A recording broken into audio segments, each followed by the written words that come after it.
It is the Dynasty Roundtable. I am Seth Dewald. That is Matt Babbage, and we are here today to give you 6 must-draft running backs. This might be more fantasy table than Dynasty Roundtable tonight, but we're going to give you some good information regardless. Absolutely. Yeah, we're going back to the running back well. It's that time of year when running backs are most important. We're going to get into throughout the conversation on tonight's episode why that is, and the show title is 6 must draft running backs, and you think we're going to talk about a lot of early round guys. We'll talk about some early round guys, but these are mostly mid to late round guys with I have a real late round diamond in the rough.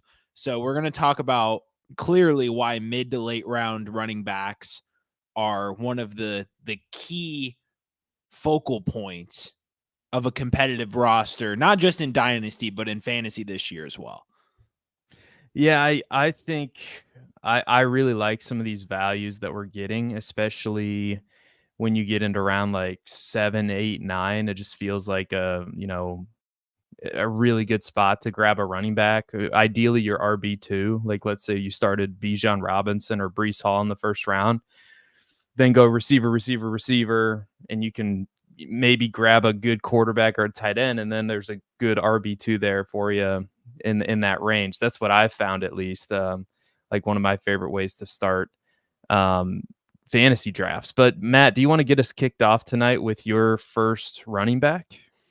I would love to, because this guy is a player profiler staple.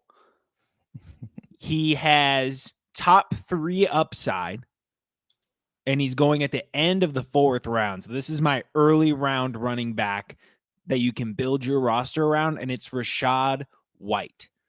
So I don't need to spend too much time talking about the thesis behind Rachaad White, because whether you agree or disagree, the argument for is relatively known. He's a full-blown bell cow, 2nd in carries, 13th in target share, 9th in red zone touches, 4th in weighted opportunities. So he hasn't been the most efficient back, but quite frankly, who cares? For one, we know efficiency takes a little bit of a dive when you start hitting 270, 300 plus carries. There's only so many of them that you're going to break for a long run or force missed tackles on. But he was 3rd in PPR points per game in the back half of the season last year. So this type of volume that he's getting, doesn't matter what his efficiency was, he's relatively efficient as a pass catcher in terms of yards per route run. But 3rd, RB3 in PPR from weeks 8 through 17 or 8 through 18, whatever. I'm not sure if I counted week 18 or not, but week 18 doesn't matter anyway. RB3 in the back half of the season.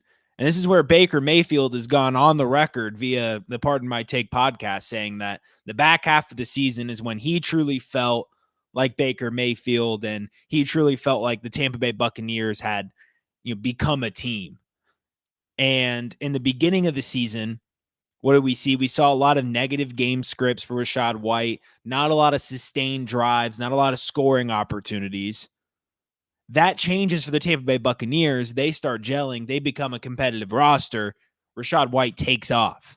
And so now he's RB13, and you have a guy that's going very close to Rachaad White that I'm also okay with drafting. But right in the back end of the 4th round, like, how awesome is it to start your dynasty roster or any fantasy roster with 3 picks? Maybe you go, maybe in a superflex league, you're going QB, receiver, or QB, receiver. And then you go and get a bell cow running back in the 4th round. And that's how you build a key roster right now, because of wide receiver ADP, because of the value over replacement of these bell cow backs. And that's why you draft Rachaad White. Yeah, and it almost feels too easy. Unless I'm crazy, because I agree with everything you said. And according to 4for4's Underdog NFL ADP tool, his ADP has dropped since the beginning of April. Like, it's dropped almost Why? 17 spots. And that's what I'm like. And I've been messing around with projections, Matt, for the first time, just full transparency.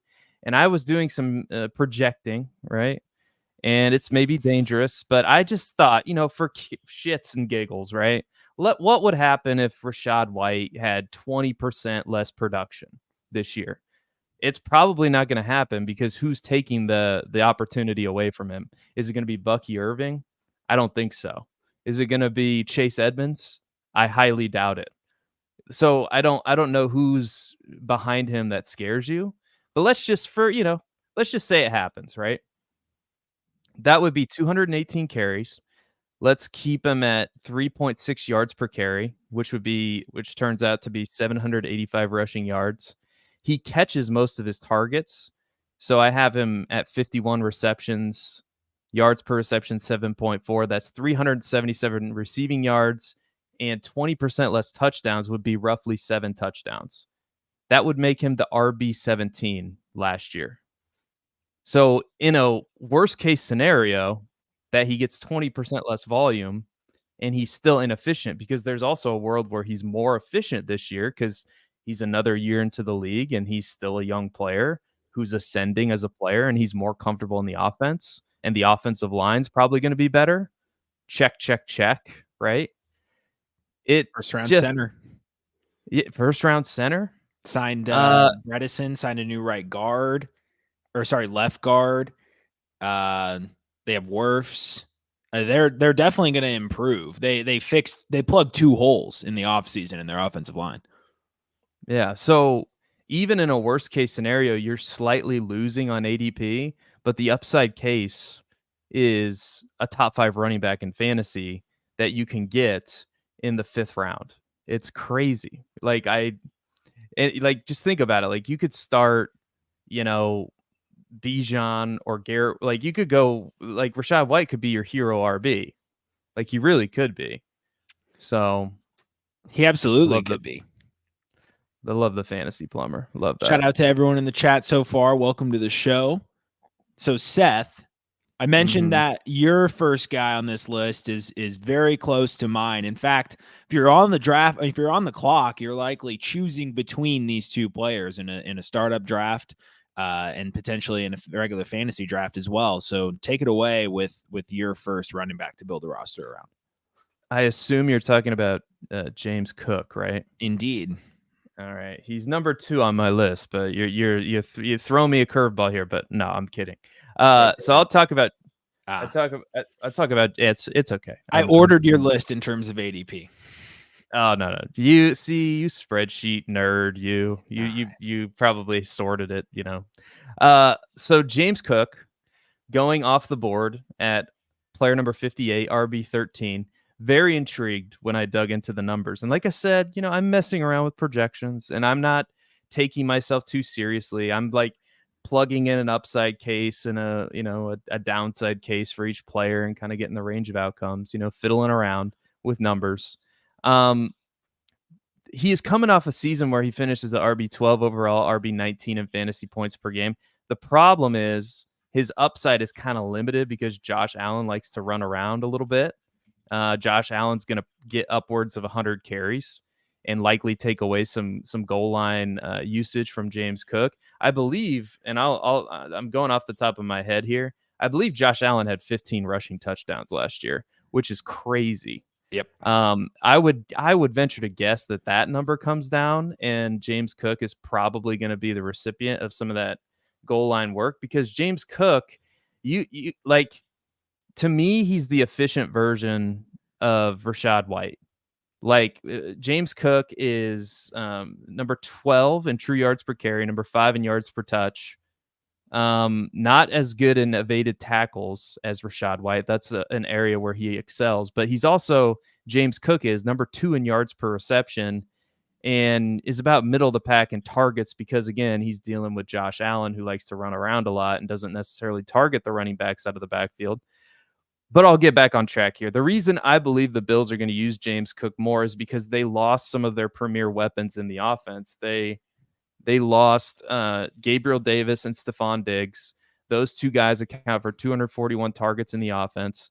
They're trying to replace them with a rookie in Keon Coleman and Curtis Samuel, but I highly doubt those receivers alone are going to account for all the vacated targets in the Bills offense. So this is where James Cook his role could grow in 2024 as a pass catcher. I think some of those targets are going to go his way. And last season, he ranked number 23 in snap share, number 18 in opportunity share, and number 10 in weighted opportunities amongst running backs in 2023. Again, like I said, number 19 in targets, number 22 in red zone touches, and number 24 in touchdowns amongst running backs. And the Bills lost Latavius Murray, who was their second leading rusher other than Josh Allen. And again, it's very similar to the Buccaneers because they're replacing those guys. They're replacing Latavius Murray with Ray Davis, who they drafted in the 4th round. It's kind of like Bucky Irving, swapping out a running back and throwing Bucky Irving in there. That's what Ray Davis is. But the Bills running back depth chart features Cook clearly at the top. Like it's Ty Johnson, it's Ray Davis, Darrington Evans, Frank Gore Jr. And when you plug in just let's say he just gets more lucky with touchdowns. He gets 9 touchdowns instead of 6 touchdowns. He's the RB8 overall in fantasy last year. Like player number 38 overall. And let's just plug in some more volume for him. Let's say he gets, 250 carries. Let's say he gets 65 targets and maintains some efficiency, but maybe the efficiency decreases, right? I have him like as the upside case as the RB4 in fantasy football. Like, because A, I think he's going to get the opportunity. B, he's efficient. He's going to catch passes. And there's a ton of vacated targets, like just a ton of opportunity in this offense that is going to move the ball. Like the Bills are going to be able to move the ball with Josh Allen. So you would think like that means more opportunities for the players that are already cemented in the offense. And one of those players, everybody's looking at Dalton Kincaid, which I'm sure Dalton Kincaid's going to get a bunch of targets too. But James Cook is sitting there. And like you look at his ADP on the same website, his ADP's gone down since April. It's gone from 44 to 58. That's a full round change, and I don't really understand why. Yeah, so James Cook was one of probably my biggest win besides fading Calvin Ridley last season. And I was told I was crazy for, paraphrasing on Twitter for suggesting that he could even touch 50% of the opportunity in this backfield. Mm-hmm. And he went out and had 62% of it. He was 4th in the NFL in rushing yards. I don't know if the average fantasy football player like quite realizes that. He's 4th in the NFL in rushing yards. And when I took Rachaad White's back half of the season, we can do the same thing with James Cook, albeit a smaller sample, when Joe Brady took over. And so when Joe Brady took over, Cook was the RB11 in fantasy points per game. And you're exactly right that he is the type of profile in this situation that profiles for A, an increased target share, which is going to be huge, and B, increased red zone work. So Josh Allen's only hit 30 plus red zone carries twice in his 6-year career. And last year he had 36 of them. That's a career high. And so he's only hit 30 twice, and he had 36 last year. He's typically around 22, 24. So if we give Cook even just a little more red zone work, that's how we get that touchdown luck as well. And so again, it is a risk if you live your life by, this running back is listed at 199 pounds, so he can't possibly ever get goal line touches. If you live your life by that rule, then fade James Cook, don't draft James Cook. But if you're okay, don't draft Jahmyr Gibbs then. Like don't draft Jahmyr Gibbs in the first round.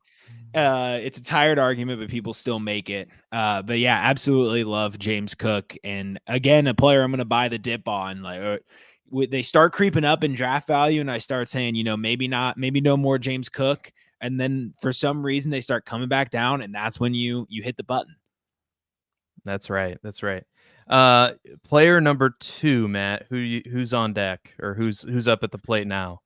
Up at the plate is Brian Robinson Jr. I've talked a lot about him, and he's still an incredible value outside of the top 30 running backs, and he has top 10 upside this season and next season throughout his entire rookie contract with the Washington Commanders. So Brian Robinson last season, 12 carries per game, managed to churn out 9 touchdowns despite insufficient red zone and goal line work. And then he only had an 8% target share, but there's a couple of caveats to that. One, Sam Howell, not really a fan of targeting running backs. 2, Antonio Gibson, known pass-catching commodity, was still on the roster. So what happens in the offseason when they retool this offense and Cliff Kingsbury comes in, new head coach?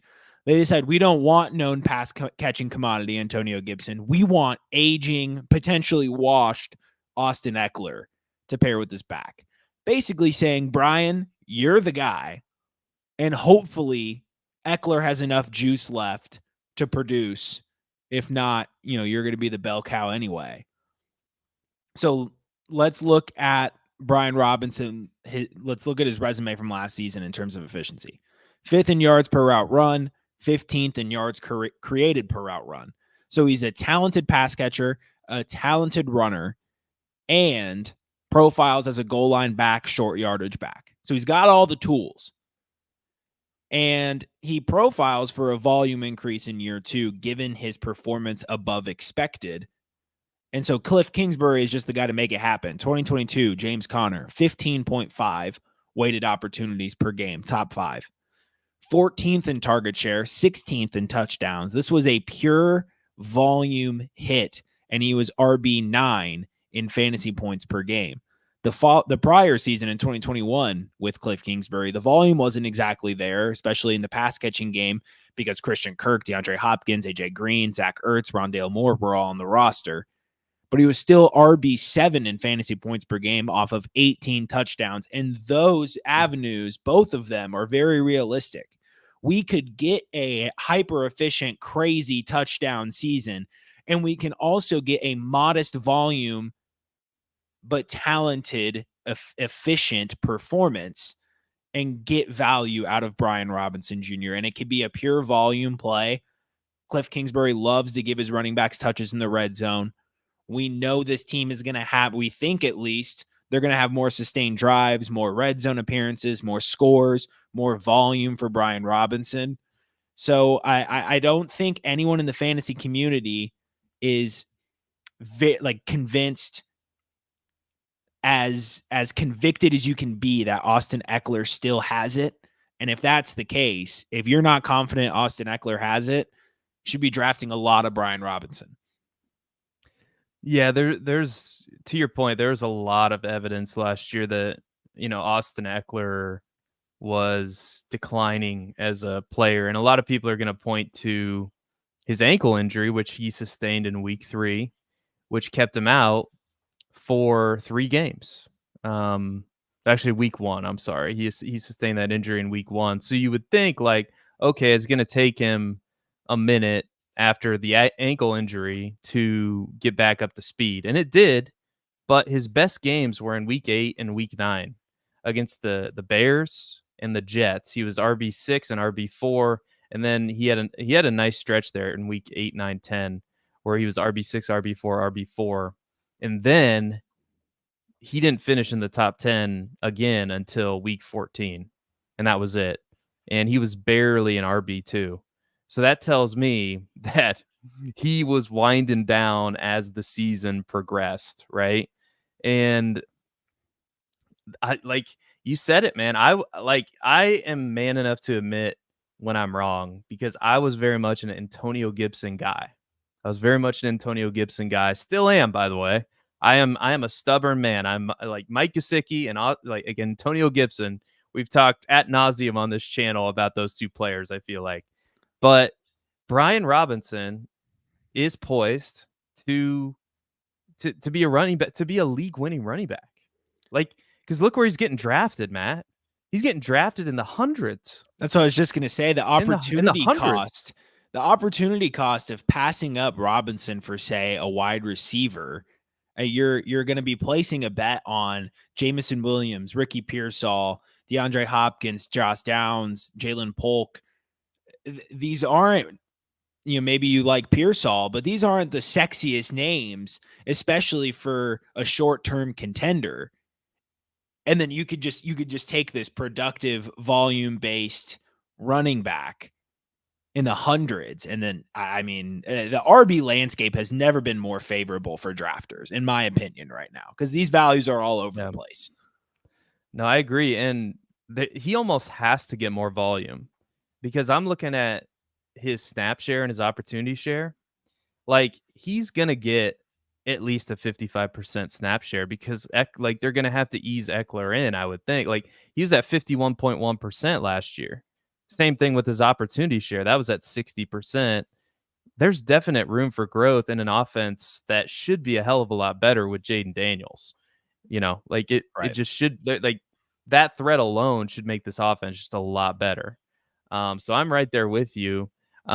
Let's take a short break. We'll get to some of your comments after the break. Since we're talking about underdog ADP, why don't we run an underdog fantasy ads? We'll be right. Whoa. What just released on Monday, Seth? What do you mean? Oh, the draft kit? The world famous draft kit. We're talking about drafts. Oh, yeah. I thought it would be topical. All right. Draft kit coming your way. Oh, by the way, go get the draft kit. Matt and I are in there. Say hello to our writings. But anyway, here's a message about the draft kit, because Matt Babich cut me off at the pass, but it's okay. Here you go.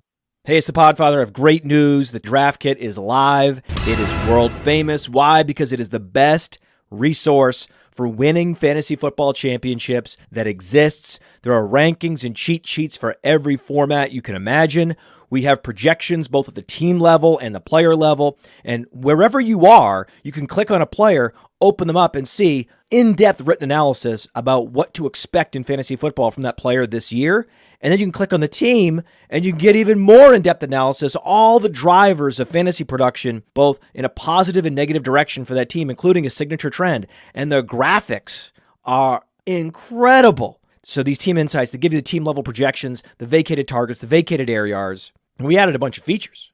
Individual cheat sheets for Theo and Billy and Dario. So you could take your favorite analyst and download their personal draft cheat sheet. And then in the commissioners section, Memphis Young lays out everything you need to know to manage a league, the best minds in the industry contributing analysis. It's certainly not the most inexpensive draft kit on the market, but it is the best. PlayerProfiler.com/draft kit, PlayerProfiler.com/draft kit. Go get it. Go get it. You'll thank me later. You'll win your league. Like, just my life, just talking about my life before and after the draft kit, completely different as far as like a fantasy football experience. It's second to none, I think. So the best part about it is that, what's the worst part about rankings or other draft cheat sheets? You generally get one person's opinion, or when it's a consensus, you just get a name and their number that they assign to the player. With the draft kit, you get not only write-ups, but videos by mostly different analysts. So for some players, you get two different perspectives on the same player, and you get that for hundreds of players in the draft kit, and it's truly an incredible product. We have a comment. Seth, how do you feel about Rachaad? I don't think we've talked about him today. Nick, Take Jake, we love Rachaad White summary, but head to the top of the show after the show if you want to hear our thoughts behind Rachaad White. Yeah, we love Rachaad White, and shout out to Theo Greminger, head of content. He's in the chat. Alex, one of our producers, is in the chat. Fantasy Plumber said I was a stubborn Bears fan somewhere in here, but I can't find it. He said you have to be stubborn to be a Bears fan, which is fairly true. You can't be. Yeah, I suppose. Yeah, there's the comment. Yeah, that I am. Oh yeah, stubborn man. But I want to talk to you. Speaking of stubborn, I want to talk to you one more time about Zach Moss. All right, let's see if I change my mind this time. Zach Moss. Again, I've been flirting with the projections, man. I've been flirting with the numbers. And Zach Moss is an interesting case because the Bengals, like we've talked about, are now entering this new universe without Joe Mixon. And it's going to be interesting to see how it plays out. Because in his time with the Bengals, and I couldn't believe this, I couldn't believe it. Over the last 3 seasons, he's averaged. This is an average season for George Mixon, for Joe Mixon. 253 carries, 62 targets, and 12 touchdowns. Over the past 3 years, that's been his average. That's insane volume. And as a result, Mixon has been a steady RB1 year after year after year in fantasy points per game. So enter Zach Moss, right? Moss projects to be the primary running back in Cincinnati, with Chase Brown serving as a pass catching threat as well. So this is likely going to be more of a committee, but honestly, Moss is the better running back with more NFL experience. He should be the running back that earns the lion's share of the opportunities, even if he gets like, I don't know, 70, 80% of the workload that Mixon got in his time with Cincinnati. That would make it well worth his ADP. He's currently going off the board at pick 94, RB 27. So let's lay out worst and best case scenarios for Zach Moss. Let's assume it's like a 55%, 45% split with Zach Moss not getting hardly any of the targets out of the backfield. So in that scenario, he gets 190 carries, he gets 31 targets, scores 6 touchdowns, and finishes as the RB 33, according to last year's scoring. Number 109 overall. So in that scenario, not terrible, not great. But in the scenario where he gets the entire Joe Mixon workload, because I thought, hey, this might be fun. Let's find out what would happen if the Bengals treated Zach Moss like they treated Joe Mixon and gave him the VIP treatment. That would be 250 carries. That would be 60 targets. That would be 1,125 rushing yards, 301 receiving yards, and 9 total touchdowns. That's RB11, player number 43 overall in scoring, and that includes quarterbacks.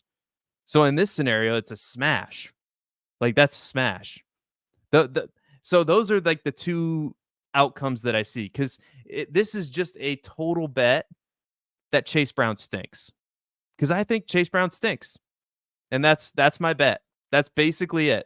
You're on mute. I can't hear you. I'm muted. But that's the best argument you made in the entire summary. Is just Chase Brown probably stinks, which I think you're right. I think you're right. But listen, so you know what you just did to me was exactly what I did to Matty Kiwoom on the game plan. I went through the exact same mental process of painting a modest scenario for James Cook and said, if he does this, he's RB24, he beats ADP. And I was right, he was RB19. And as you were going through that scenario, I thought about this. I'm looking at his player profiler page. And when you started going, I think my biggest argument to this has always been, you can't just say, we're just going to copy and paste the Joe Mixon usage with Zach Moss. And then I look at their profiles and then I think maybe you can. I'm not saying it's going to happen. There's a world that Zach Moss is a more talented pass catcher and runner than Joe Mixon. Because we've seen all this volume in Cincinnati, right? And I think the Zach Moss experiment is going to tell us what was driving what. Like, was Joe Mixon's efficiency driven down by the pure volume, or is he just not that good and he was a volume merchant? I think we're going to find out with Zach Moss, but I'm much more enticed to dip my toe in the pool in Dynasty. He's RB 37. And you just painted the case where it could be RB 33 at a modest scenario. 116. It's going near Raheem Mostert, Devin Singletary, Jaylen Warren. So when you think about short-term stability and upside, he's basically the last of a tier, maybe Raheem Mostert. So I can go for it in Dynasty. I'm not as convinced in redraft, but I think I'm going to start increasing the exposure a little bit. That's fair. I think that's fair. Because I'm just laying out the Joe Mixon case. Like, this is like the best case scenario for Zach Moss. I think it's like in between RB11 and like RB33 is like his range of outcomes, and he is getting drafted at RB27. So I kind of like that. And again, that is purely because I don't believe in Chase Brown. Never have, never will. All right, unless he makes me look like a complete fool, which is possible, I suppose. Matt, do you wanna? You have I would classify this as a new age sleeper, running back, because I believe, and I'd have to look at some ADP. I believe that Tyrone Tracy, he's been storming up. You can't get him with your last pick anymore. It'd have to be like your second to last pick. He was going undrafted in some rookie drafts, and like he goes close to like bottom 5 rounds in startups right now. Yeah. And it's one of the top searched players on Player Profiler, Tyrone Tracy Jr. And so I'm going to talk about him, and then I'm going to broaden the scope a little bit and talk about late round running backs in general. So starting with Tracy, he's an Iowa receiver who transferred to Purdue before his senior season, boiler up, to play running back. And he has called this transition one of the best things to happen for his career, being a running back that is traditionally a receiver, a pass catcher that can run out of the backfield. So he comes in with an edge and versatility. And in his first year as a running back at Purdue, he had 716 rushing yards on an 82nd percentile yards per carry and 8 touchdowns, handled over 130 carries. So his receiving numbers weren't there, but as a Purdue fan, I can tell you that we are not typically a school that's going to have a highly targeted running back. My dog just jumped onto the chair. She's fighting for attention right now. She's fighting for her life. But Purdue, you're not going to have a high pass catching RB. They're an air raid offense. It's just so we can discount his senior year production in terms of the receiving game. Now he has 77th percentile size adjusted speed, 93rd percentile burst, 96th percentile agility. He is an athletic freak. He is versatile. And behind Devin Singletary, he has a direct line to playing time. I got to throw her off the chair. This is too much. He has a direct line to playing time. Devin Singletary, not a known bell cow, was somewhat splitting time with Dameon Pierce last year. And I am in the camp that Dameon Pierce was never good. He always stunk. And Tyrone Tracy is probably a more valuable asset than him. Plus, he can line up in the slot with Singletary on the field. So he has that ability to get on the field in multiple different ways. Finally, he has kick returner upside. So if you're playing in a league with any kick return yardage or touchdown bonus, he is currently listed per RLads as the team's starting kick returner. So if you're still in your Scott Fishbowl leagues, Tyrone Tracy, go for him. I couldn't get him, but I wanted him. Tyrone Tracy has kick returner upside with an actual role in the offense, and he is outside of the top 75 running backs in Dynasty value. He is practically free. And now I'm going to expand the scope and talk about why this is such an important bet to make. Because at this range, these late round targets, you shift over to receivers, you're looking at Luke McCaffrey, Brandon Cooks, Wan'Dale Robinson. These are roster churn, roster cloggers, waiver fringe guys that even when they hit, they are a borderline weekly starter at best. But when these late round running backs hit, particularly the youthful ones, that's when you start seeing like a 3x, 2x, 4x return. Guys like Pacheco seem to come around every year where there's at least one guy who was a 4th, 5th round pick that becomes a 2nd, 3rd round pick because of opportunity. Keaton Mitchell was relatively undrafted or hardly thought of in dynasty leagues. Soared in value, basically off of one game.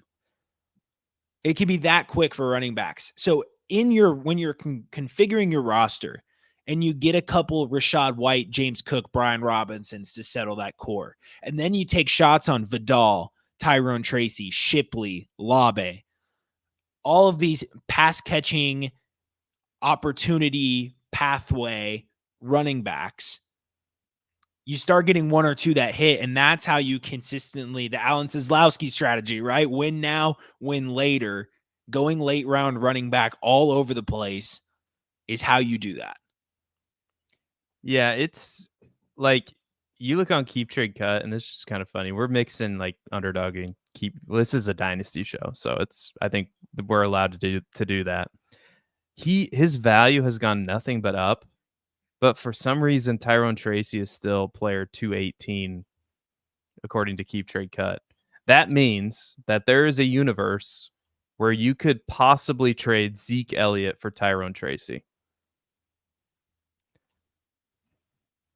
I guess that's a good win now move to make if getting Zeke, but I would probably take Zeke in the win now, depending on what my running back core look like. If I was RB healthy, I would take Tracy. If I was RB desperate, I would take Elliott. Yeah, because there is definitely a world where Zeke, Jerry Jones, taps down, gets into the headset and like, you gotta give the ball to Zeke. We're at the 2, like every time. And there's a world where he's at, 15 touchdowns or whatever, 3 yards a carry. But yeah, Tyrone Tracy, man, I mean, really think of what's standing in his way this year. It's Eric Gray and Devin Singletary. It's not crazy to think that he gets significant volume in year 1. And there's really not, like, you look at the Giants pass catchers. I mean, Malik Neighbors, Wan'Dale Robinson, Darius Slayton, like, I don't know, like nobody really, they don't really have Daniel Bellinger at tight end. Like they could use him as an offensive weapon, very easily. Absolutely. And like, he's got to Tyrone Tracy, man, aside from the fact that he went to both Iowa and Purdue, he's Charlie Jones and him are probably 2 of the only players that are fantasy relevant that have gone to both of our colleges. But anyway, last player. It's hard to believe we're at the last player. We're not even 40 minutes in. This feels weird. Maybe we'll get to some comments. Last player for me, and it's one that we talked about before, so I don't know if I need to spend a ton of time on him. Jaylen Warren. I think some podcasters might, just throw another running back up there because they haven't talked about him yet. I don't know, but I'm just giving you who I like. And like Jaylen Warren is the guy. And so I realized that Warren is in a time split with Najee Harris. And, it could be that the coaching staff in Pittsburgh wants Najee Harris to succeed. And they run out the wishbone formation and they get their dust and they grind some bones into the dirt, right, with this old school football. But Warren's better. He's better in every way than Najee Harris. He ranked number 6 in target share, number 6 in true yards per carry, number 7 in yards per touch, number 1 in juke rate, number 3 in breakaway run rate amongst running backs in 2023. In those same categories, Harris ranked number 33 in target share, number 36 in true yards per carry, number 39 in yards created per touch, number 22 in juke rate, and number 10 in breakaway run rate. So respectable, really good breakaway run rate. But in every category, Warren's better. And the only argument that you can make when you look at the advanced stats is, well, the coaching staff really likes Najee Harris, especially in the red zone. And that's true. Harris did rank number 8 amongst running backs in red zone touches last year. And I would expect that to continue. However, that doesn't take away the fact that Warren's a better pass catcher. And oh, by the way, the Broncos, when Russell Wilson was there, they threw to their running backs. The running backs were targeted 150 total times in Denver. And granted, Russell Wilson didn't play 2 of those games because there was, this thing called a contract dispute. But it's fair to say that the Steelers running backs are going to get a good number of targets. And Warren's the most qualified running back to earn a good majority of the targets.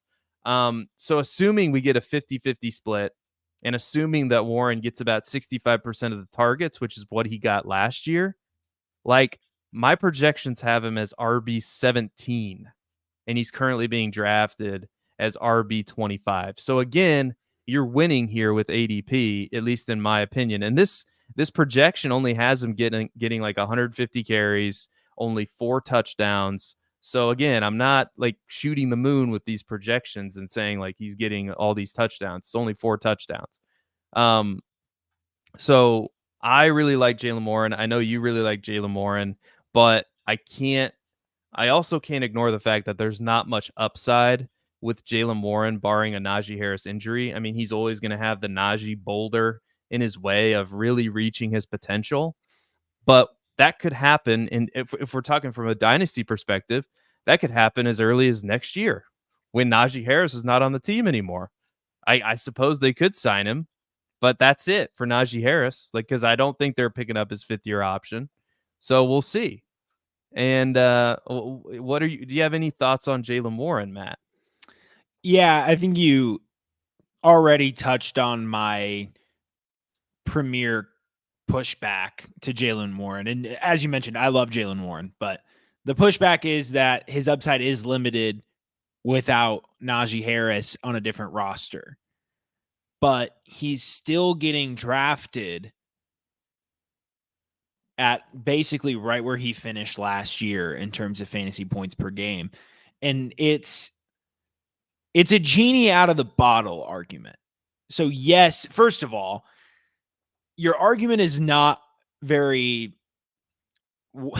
your argument isn't very strong if what you have to say is, well, the coaching staff really likes this player. If you have to talk about how much the coaching staff likes a given player, clearly that player is not very talented.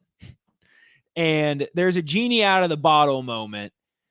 And it was in week 9 when Jaylen Warren had 113 yards. It could have even been, the 86-yard performance in week 2, but it was very clear week 9 he started getting consistently more touches.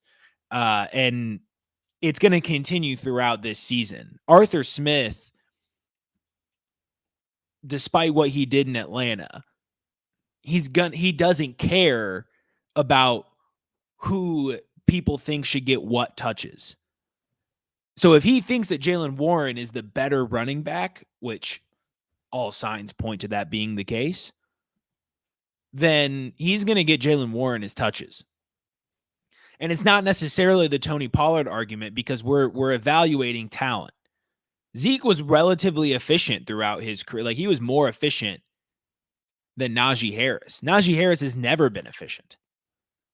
And yes, the efficiency will always decrease as you get more touches. That's how it works.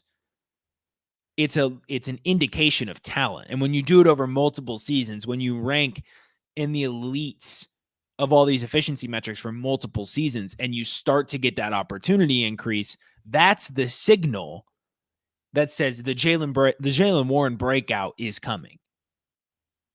He did it for half a season last year. He's got this full training camp. They know he's more talented.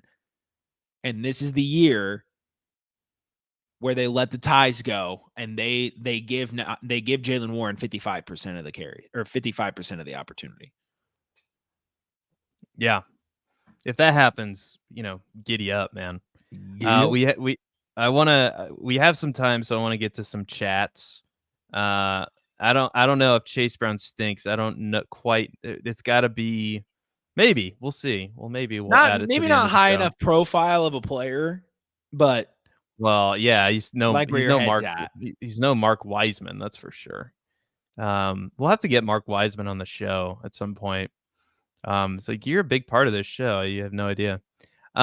What's your opinion on Jonathan Brooks, Matt? Are you pro Jonathan Brooks, or just real briefly? I think I'm one of the most pro Jonathan Brooks that there is out there right now.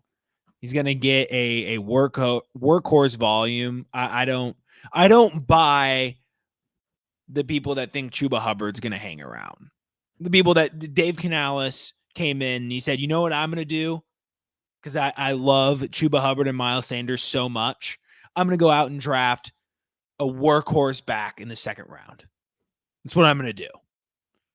I'm going to trade up for a workhorse back in the 2nd round because I love Chuba Hubbard and Miles Sanders so much. Get out of here. And he's going to get the Rachaad White treatment. I absolutely love Jonathan Brooks. I'll take him early, and he's a player that I will take early because I see that increase year 2, year 3. Here's what's going to happen. Okay, everybody get your pens out, write it down.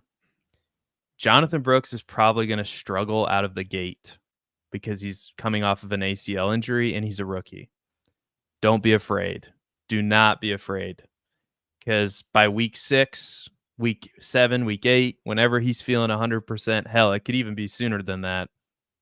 This offensive coordinator, I mean, they drafted him as early as they did for a reason. And just look at Rachaad White. Like, Jonathan Brooks, you can argue, is a slightly souped up Rachaad White. Like, it's just fantasy. Like, it's just a fantasy wet dream is what it is. I love Jonathan Brooks. But this year, go ahead. Oh, sorry. Go ahead. I didn't realize you were in the middle of a thought. I'm just noticing what's going on. You weren't listening. So you weren't listening to me. It sounded like it was done and we were ready for a quick transition. I just misread the situation. I apologize. You know, we're not Mike and Mike in the morning. You know, we've only been doing this for like a year. But yeah, what did you want to put? What did you want to put out in the chat?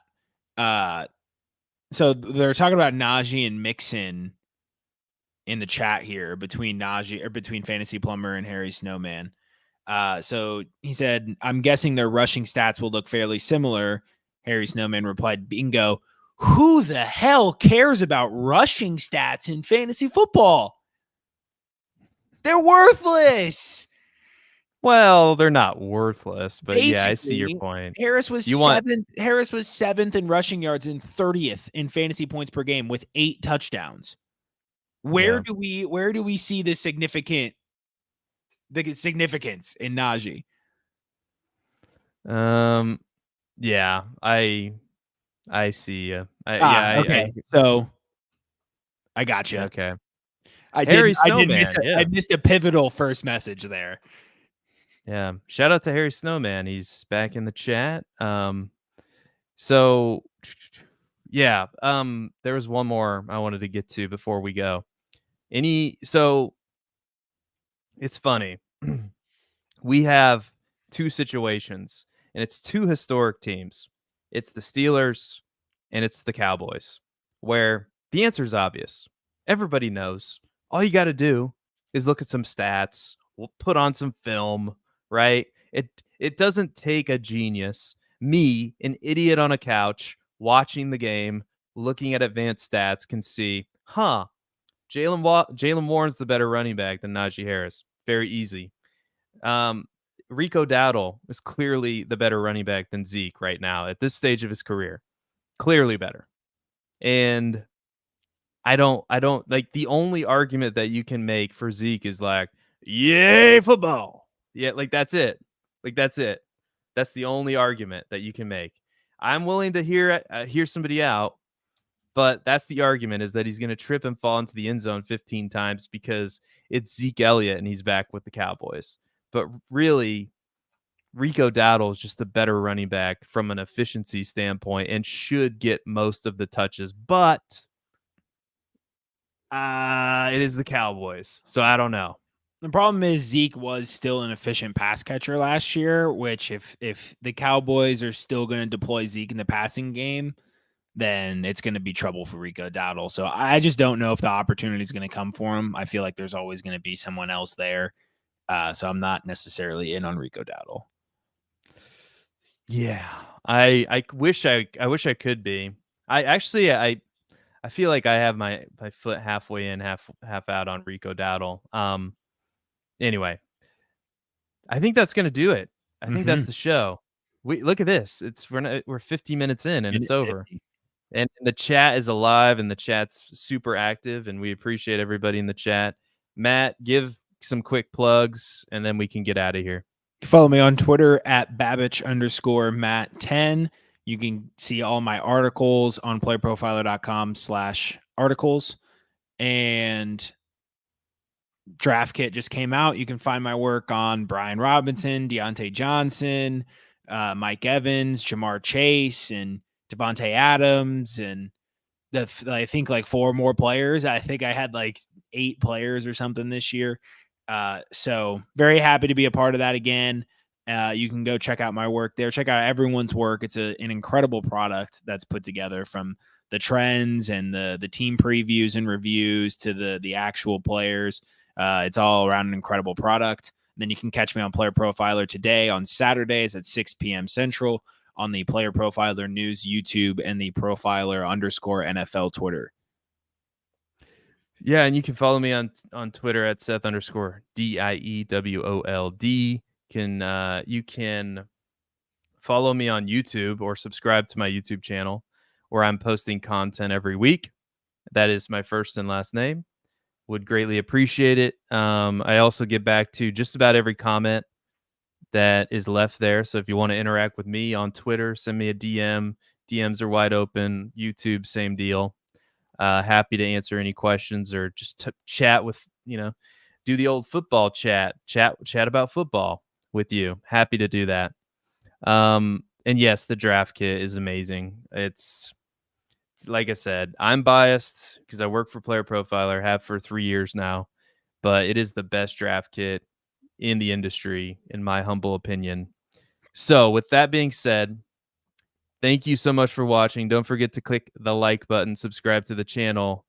And until next time, nobody cares about Aaron Rodgers, Wiseman for Heisman, Chase Brown stinks. We'll see you later. Bye-bye. Hey, I want to thank you for being part of this broadcast. If you have any thoughts on it, leave a comment. If you enjoyed it, make sure you leave a like. And if you want to see more shows on the Player Profiler channel, subscribe to it. That's how we know you want more.